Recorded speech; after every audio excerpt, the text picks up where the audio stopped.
Good morning, Dr. Clendenning. What's happening over there? Well, it's way past morning, but for some people, I suppose it is. They're the Michael Aversi. It's a great day, man. The sun is out. It is bright and shiny, and it looks like wintertime because the snow's on the ground. Like it's a beautiful day. Oh, we have a ton of, we have just an absolute ungodly amount of snow around here, man. It's like the snow ice combo locked in, still like a foot. It's 4 foot snow piles everywhere from plows. It's crazy. Yep, we're grateful for those guys, man. Those the plow operators keep everybody functional. They're very much unsung heroes this time of the year. Yeah, well, those guys rock, and it's got to suck. What a thankless job. I mean, even though we're thanking them right now, it still I is a actually thankless job. really love that. It is one of my favorite things to do. Like people think I'm crazy because I love to plow snow and I love to mow grass. Like it's mindless stuff that I can just get on and make straight lines. Right? You just get in the machine, you make straight lines, you plug in a cool. It's awesome. It's a great way to shut your brain down and just be present. That's what I love about it. It's one of my favorite things to do. I like to burn grass and throw snow. Uh, There's that. I'm on the complete other end of the spectrum. I'm on the destruction weaponized mode of I have snow, put it in a ball, boom. Uh, Yep. I can remember when I was in college and my friends and I were real jerks. There was this guy, there was a huge snow on the ground and it had been shoveled or whatever. And this guy was walking with his girlfriend. It was from a different fraternity. And my fraternity wasn't really a fraternity, it was like a gang. The dues were so cheap. I mean, it was like $25 a semester. It wasn't a real frat. Like it was like 25 guys, right? It wasn't anything. And this guy was wearing a Santa hat. He was walking with his girlfriend, and I can just distinctly remember going, "We're all getting snowballs ready, right? Me and my buddies." And I go, "Hey, Santa Claus, I hate Christmas," and we just unloaded on this guy. It was the best. Oh man, it was awesome. I would do it again. It's so great. It's Well, awesome. because it's frat life and because it's Greek life, I suppose we'll let that one go. Yeah, it was great. Yeah, totally, and it was in the past. And I mean, if you're the poor Santa Claus hat wearing dude and you're listening to this, I'll apologize on behalf of Yeah, Michael come on by, dude. I'll for throw the that undue thing. for the undue assault. But Ah, yeah, it's hopefully, fine. yeah, you're all cool. They were He had a, snow gr- patties. They weren't you just threw snowballs. you just simply threw snowballs at him because he had a girlfriend and you didn't at the time. Let's be really clear on Doesn't matter what it is, man. He was that. just sitting there. You walk around with a Santa hat, dude. Stop it. You We're are kind of egging artistic. for it on Ed and Greek life. Yeah, that's fair. It's the best, man. And we laughed about it afterwards. It was great. So we all of us laughed about it afterwards, just because we knew the dude. So it was hilarious. Anyway, so on to less serious stuff. Let's talk about like what happens when something that was working stops working, even though it was successful. And I feel like when I reached a crossroads at one point in my life where it was almost like Tom Hanks at the end of whatever movie, Castaway, where he was kind of just standing in the middle of the road, and I had come so far. I was at a crossroads, and I wanted to go somewhere else. And all the behaviors and all the activities I did had led me to that point, but I had to get rid of some of them because I knew going forward some of those practices were unsuccessful and they weren't sustainable. And it was a really hard decision for me to mature a little bit. And I don't even know if it's mature, it's more mature in this behavior is not working. I got to delete it. And I've got to be smart enough to go do some other behaviors that are going to be sustainable and livable. Um, and I find that when a lot of people in life, like on the mental side and on the business side, they're stuck. Yes, there's the tried and true, there's principles that work, but there's not always best practices. Best practices don't always stay best practices. Fundamentals stay fundamentals, but applications change. Now, when I tell you that, right, that caveat, like I'll give you an example. Save more than you spend, right? Some might disagree, but it's sort of a fundamental rule, right? Like save more than you spend, have more money than you're laying out, right? And then people could caveat and say, well, What if you're investing in something? Gamble, throw it all away, invest. Well, that's your priority, but a fundamental rule: save more than you spend. At some point, right? It's got to work. So when I say, and I'm talking about this was successful, now it's not. What do you coach to that? What do you tell people? It's and that is a it's such a broad topic because it happens in every aspect of our lives, all across the board. It happens in our physical fitness. It happens in our eating. It happens in our meditations. It happens, to Mike's point, it happens in financial world. So it depends on what it is, and a little bit, I would say, it depends on the when, right? Where are you in the stage of it's working? Did it fall off a cliff? Are we noticing a downward trend? Let's look at some historical data. There's some additional stuff that's going to go on there. But for this, let's say we've come to the end of it. Like let's assume we've gone through the data. Let's assume that we have looked at the cyclical trends historically, everything that's going on. We're looking at and let's just say that the thing that was working no longer works. We see it all the time. Businesses close, like a business, Blockbuster. Let's go Blockbuster. Why not? That was a wildly successful business model for a lot of years, like wildly successful. And that was what you did on Friday night is you went down and you walked through the video store and you Yeah. picked out videos. Right now I'm thinking about the movie Legend, where Will Smith's walking through the video store with his dog talking to mannequins. But that's how far back that goes. But that was a wildly successful model, and it worked until it didn't. And what caused it didn't was Netflix. Netflix is what caused the downfall of Blockbuster because Blockbuster refused to adapt their model. They said, "Hey, this from a social dynamic, people are always going to want to come to us." And do you remember when we used to get DVDs I was mailed going to to us say, from let's Netflix? qualify that statement for your Gen Zs here. Uh, Yeah. you got to say Netflix didn't start out as Netflix. Netflix started mailing you the disc. Yep. You can mail it back. Now, Yep. I wonder how many they lost. I guess they didn't care because they were probably printing them like going out of style, right? And then you had what, Redbox, Yeah, and then and Redbox that you had to go, and now we're all in streaming services, right? And so Netflix is still around because, and that's where I was going with the analogy, right? Blockbuster refused to change its model. It refused to change the system and the process that made it successful, and therefore it went away. When streaming came out, and I don't even remember who the first streaming network was. I don't even remember. There's so many now, but Netflix adapted. They went from mailing DVDs that caused Blockbuster to crash to you can buy all those DVDs, and then they went to the streaming service, and now you can get everything you ever wanted to get through the streaming services.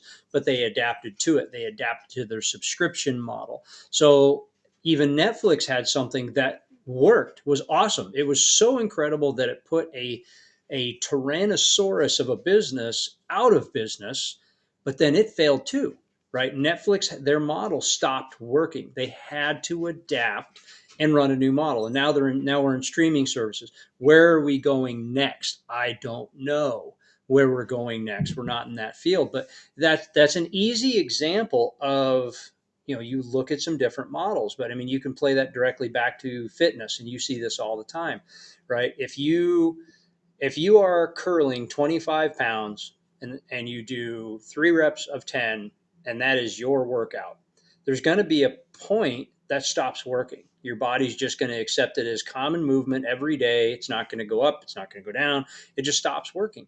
You have to adapt, you have to change, you have to diversify. Same is true. We've talked about this a few times. You guys have heard me say it.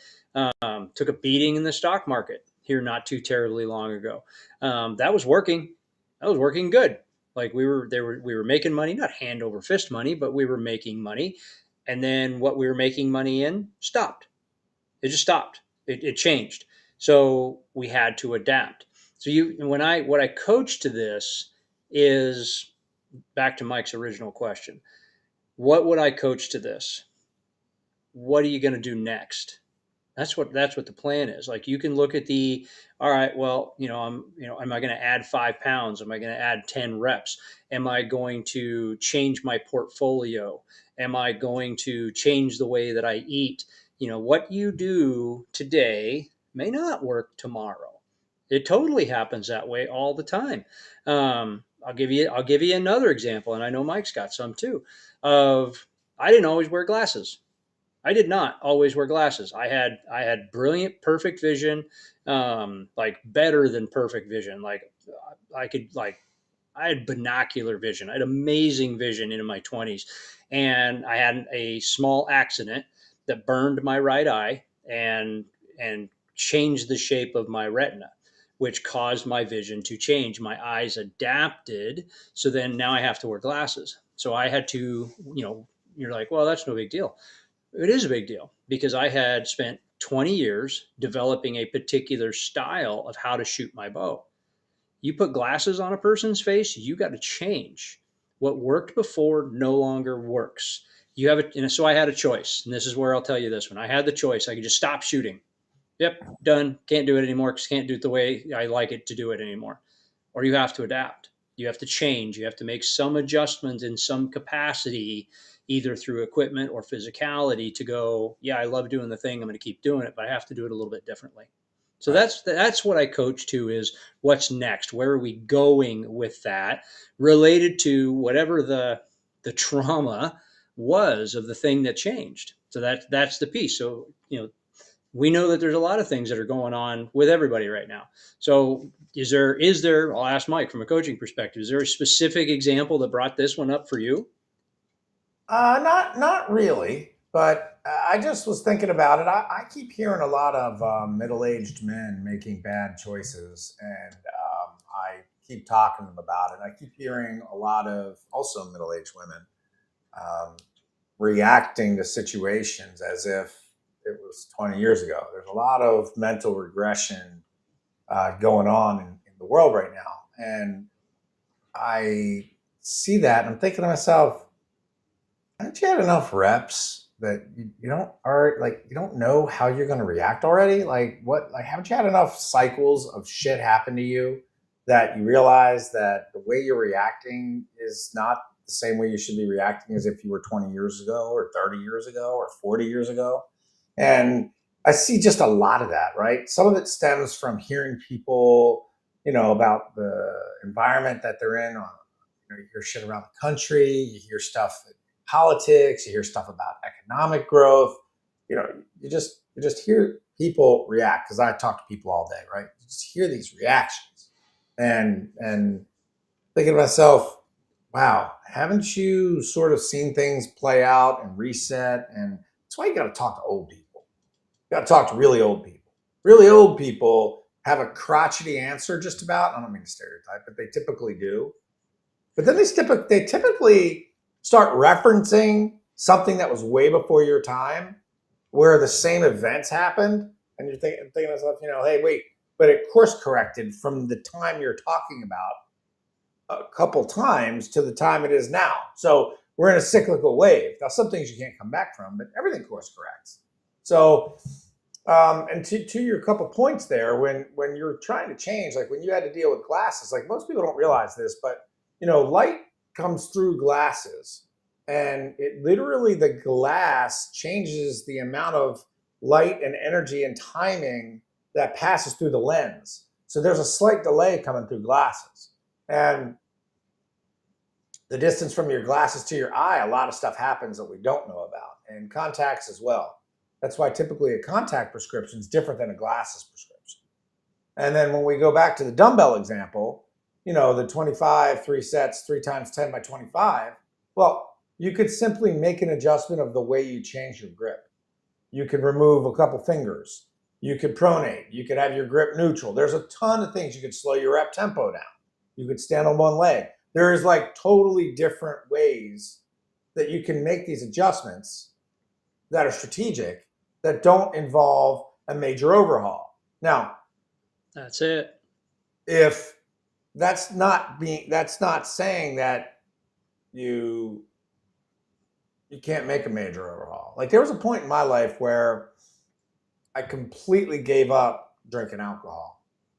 And I gave up drinking alcohol because it was the number one thing pulling me out of focus. Meaning, I didn't want what I call gap clarity or gap consciousness. And gap consciousness is this: when you're at a certain frame and you're building or you're going and you're recruiting and you're trying to do things, you don't want to lose the awareness of what traps in the mind. You could talk to me all day about, taking notes and all this bullshit. This is about 100% all in dedication. When you drink, and especially when you drink like I drink like I drank, you there's no in between. Now I could have 10 beers and still be all right. I could have 4 drinks and still talk like I'm sober, but I'm not.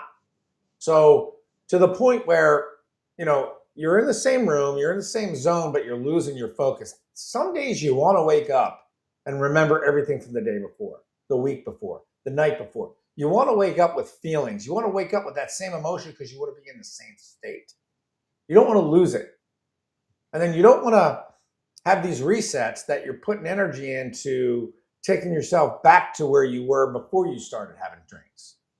Now, those of you out there, we're talking about drinking responsibly, drinking irresponsibly. It's all a giant threshold. But use my example and customize it to yourself, right? I see people all the time doing behaviors that don't serve them any longer, but they don't appreciate how many times they faced that adversity and gotten through it. Like I said earlier, if you're a person that's been on this earth for a while, you've got to respect the knowledge you've acquired. If you're a person that hasn't been on this earth for a while, you can model and learn from those before you, or you can appreciate how long you've been on the earth and realize there's more than one way to do it. I don't need to listen to everybody. I don't need to bend to their rules. There's nobody better than me. There's just people that have been down this road a little longer than I have. Or I can read about someone that's gone through the same kind of thing, and I can appreciate an approach they took, he or she, right? Mm-hmm. Because at the end of the day, if you start getting pulled and you start getting triggered and you start allowing the events of the world or the events of your own habits to steer you in the wrong direction for however long you're given on this earth, you're just going to be a person who's just reacting constantly. See, and I think you bring up a real point there, to where there are so many people that still have and are still doing the things that don't serve them. They know their system is busted in one shape, in one way or the other, but they become comfortable and complacent in that busted system, right? Whether you're, you know, overdoing it on, pick your class 1 carcinogen, right? Whether you're, whether it's cigarettes or whether it's pot or whether it's alcohol, it makes you feel like crap, but you're still doing it because it's convenient and you're trying to hide from something else or whatever you're doing, or you're just not exercising because it's hard. Right now, I'll take full responsibility for I am not outside rucking because it is cold. And I just am being a sissy, and I don't want to. But I'm not going to not, right. I'm still walking. Yesterday I walked like 3.5 miles inside, and you guys should know I'm a numbers person, so I know that currently where we are staying, it takes 35 laps to walk a mile. I have counted it. I have paced it, so I count my laps. I know how far I'm going. I don't have my happy little Apple Watch or tracker that's doing it, but I know I got to get some mileage because that's what makes me feel good. It's a thing, but I know if I don't move, I feel like crap. I just know. Like I could drink a whole bunch of soda, put a whole bunch of corn syrup in my system, eat a bunch of sugar, have a whole bunch of processed food, and sit around and do nothing. You bet. I could totally do that. I know I can't do that anymore. I could do that when I was 16. I could sit on the couch and then I could jump off the couch and go run a 5K. I could eat like I could eat like a dumpster rabbit. I mean, I could just absolutely eat terrible, not exercise, do anything, and go physically do anything that I want to do. That system does not work for me anymore. I cannot do it. If I did that, I'd probably be dead, quite honestly, if I was still doing that. But that's just there was. I'll give you another example on this one. This one will crack you up. So I'll tell you this story. I was I was early 20s because my girls were like 1 and 2, my daughters, and I was going to the gym just about every day. We had a YMCA membership, and I was squatting and bench pressing, and I was lifting and doing all the things in a certain way that I'm supposed to be doing, and I was eating terrible. I was straight up trash panda eating. It was awful, and I had a Mountain Dew addiction at the time. I had a 2+ gallon a day Mountain Dew addiction. I would drink 2 of those 64-ounce to go cups a day, and then I would have a can with dinner. I'd have a can before I went to bed. Gallons of the yellow liquid, right? Just way, way, way too much. And I'm not busting on Mountain Dew. It's delicious. It was great, but it was way too much. And I'm bench pressing, and I don't remember how much I was bench pressing at the time. It's irrelevant. I wasn't pushing 400. Don't get me wrong. I was probably benching like a buck and a half, $1.75, just doing a bunch of fast reps, and I thought I had a heart attack in that moment. Like, oh my God, left arm went numb. I felt nauseous and I couldn't move. And like my heart was killing me and my breath was short. All the symptoms were there. I go to the hospital and thinking, this is it. This is how I go out. Is I went to the gym to work out, and that's what's going to kill me. It was in my thought process instead of the gallons of Mountain Dew. And at the time, the doctor on call looked like Barbie. I kid you not. 6 foot tall blonde doctor comes walking in, throws a clipboard down, and looks at me and goes, "You're an idiot."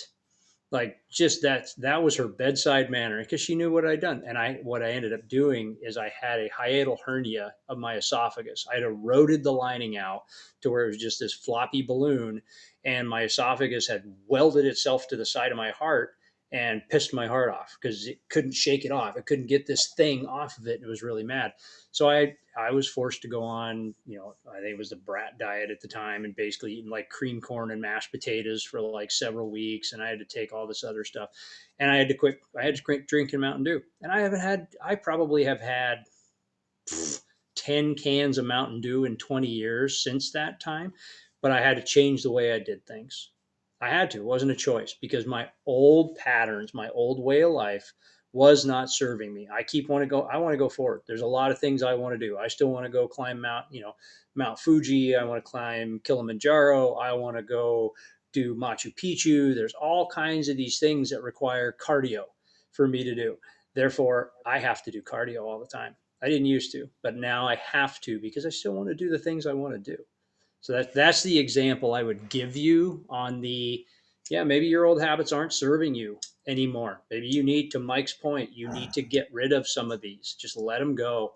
Like, they're not serving you. Maybe like when both of us were younger, maybe you could have been doing shit better if you weren't setting back, right? Like I remember my total go-to hangover when I was working construction. Like I was going to school about an hour. Like I was going to school in Pennsylvania, and I would drive down to Baltimore, and I was working construction with this crooked carpenter during college. This dude was crazy. And we would just go in the ghetto and get these crackheads to like do this crazy stuff, climb mountains or climb rafters and do all this crazy stuff. And I was right with these guys. And my go-to is Gatorade, a big slam of Mountain Dew, and like 2 Advil, and I forget what the breakfast sandwich of the day was. I mean, I'd be pounding these down on the way down, full speed, man. Hey, let's go. Drinking till 3, working at 7. Like, I'm invincible. Well, dude, we could have done it better.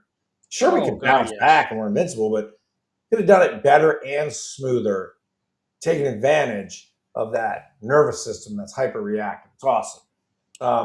You think about how many days you go through, and I could just, yeah, all right, sure. I can't do what I used to be able to do, but maybe I can do what I used to be able to do better, and maybe now I'm just doing things smarter, right? So And we have just to, and a little that's the more key. aware of it, right? Like just Yeah. being that much more thorough with who I am, and like I'm quick to change these days, right? Like if I realize something's not working, I know it's going to take me a minute, but I'm quick to change here first, and then I'm maybe slow to change here, but here's changing immediately. It might take me a couple weeks to put it into practice, but the immediate switch flip is here. Yeah, yeah. The mental. It has to be the mental switch. Has to be the first place because if you don't make that switch, you're not making any other switch. Right, but sometimes it takes a minute to integrate, right? Like it just Yep. does. Like if you're smart, obviously something like a health scare, duh, stop eating fat if you have a heart attack. But like, just things take a minute, and nothing's and just because you make this change, right, doesn't mean it's necessarily going to work. What it means is you may be on one step to your next evolution, and you just have to deal with the disappointment of it not being familiar. You just have to suck it up. It's kind of That's like fair, man. if you got addiction issues, stop going into your local bar. Like just suck it up, Buttercup. Figure it out, right? Figure it out. Go through the suck. Anyways, you got anything else to add, man? We are out of time, dude. We're there, man. All right. So everybody that's listening, hey, like, subscribe on all the channels, whatever channel you like the most. Check us out on Amazon, share us on Apple, check it out on iTunes. Everywhere you can see us, go check us out and share us with your friends. Go on YouTube, like, subscribe, do all the things. And that's what I got for you in extra. On behalf of the Michael Labersi, I am Dr. Jake Glendenning. It is your turn to disrupt.